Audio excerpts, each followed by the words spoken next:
At sa iba pang balita, plano ng National Youth Commission na kasuhan ang mga magulang ng mga batang nagiinuman ng alak na nakuna ng video.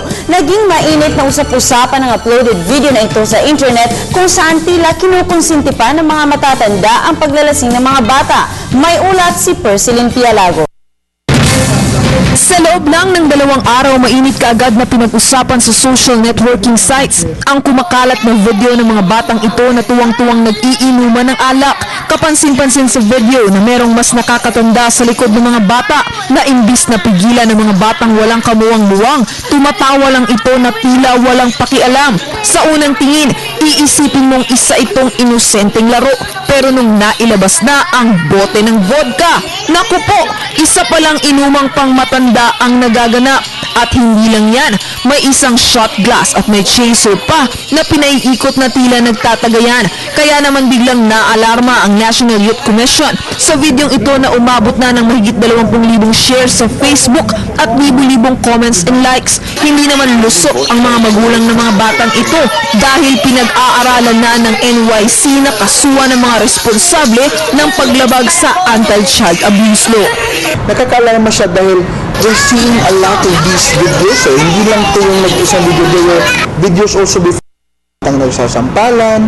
Right now, ang hirap-hirap dahil we were seeing that a lot of our parents now are really not taking on their responsibility as parents, and we have to take note na meron tayong batas which is Republic Act 7610 or the Anti-Child Abuse Act, na kung na-prove na ang magulang ay naging pabaya sa kanilang mga anak at na subject ito sa isang environment or sitwasyon that is prejudicial to the well-being, that is already considered as child abuse. So, pwede siyang pag-aralan talaga kung meron bang kasong pwedeng ihabla or i-raise. Pinapahanap na ngayon ng NYC katuwang ang ibang ahensya ang lokasyon ng mga batang ito. Pag nahanap na sila, kakausapin ng mga bata kung totoong umiinom sila ng alak o naglalaro lang. Either way, if they were just playing around, it's also not advisable to really mimic a risky behavior or a behavior that is really inimical or harmful to children.